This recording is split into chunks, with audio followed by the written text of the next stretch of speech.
happening there at the moment ahead of the event today.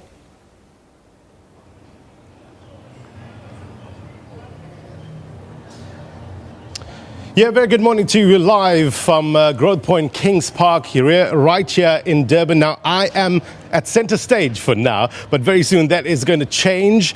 We're expecting religious leaders, we're expecting civil society formation leaders as well as government officials to be right here.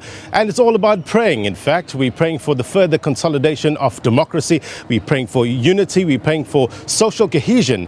And we're also praying for a peaceful and successful local government elections, which happens on August 3rd. Now, that is key because earlier on I was speaking to the president's spokesperson, who, by the way, the president is going to be giving the keynote address right here. The formalities are going to start from about 11 o'clock, running till about 1 o'clock. And the president's spokesperson said that the president is deeply concerned with regards to the destruction of property that's been happening around the country during protests. So that's going to be one of his main focuses when he takes to the stage and addresses these crowds here who have gathered to pray and hoping for, well, I guess the divine to help in various issues. One of them is also rain. You know, South Africa has been experiencing a persistent drought condition, so rain very, very high up in terms of the prayer list. Now, we're talking about protests, and the country has seen over the last year, in fact, over 100 protests in terms of service delivery, community protests. KwaZulu-Natal is no exception. Now, my colleague Ayanda Mhlongo is with me on the field of play, so to speak,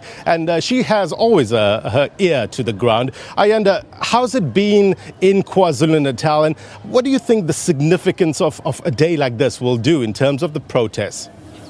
Well, it's a very good morning to you, Blaine, and a good morning to our viewers. Well, absolutely. I mean, Blaine, we're just 2.5 months away for the elections, and we've seen a wave of protests not only in the province of KwaZulu-Natal, but also across the country.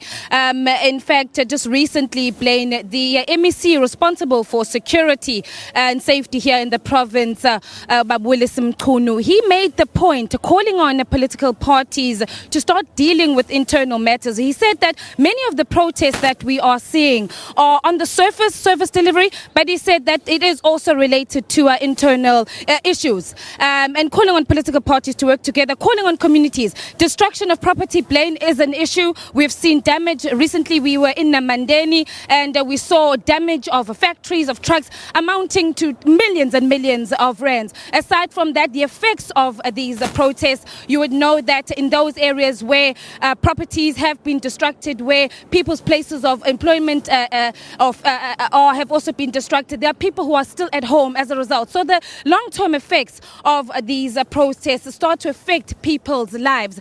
But Blaine, coming back, so on that note, it is very, very important that today we pray for peace and we pray for an end to these protests, and of course giving political leaders that power to resolve the issues that are there. But coming to what we are seeing today, Blaine, the stadium is people are slowly trickling in now. Let me just turn a little bit and see. As you can see, we have people are coming in to the stadium. We do understand that outside the buses have started to arrive. I see people from various churches that are here. You said that it is going to be a multi-denominational prayer. We are expecting a number of churches. I can name from the Shembe Church, from the Rastafarian faith. Those are just but a few. We've also got representatives from the Hindu faith, from the Muslim faith. So it's really going to be a special day where the people of KwaZulu-Natal will be coming together to unite and pray for the issues that you have mentioned, Blaine. But for now, let's take things back to the studio in Johannesburg.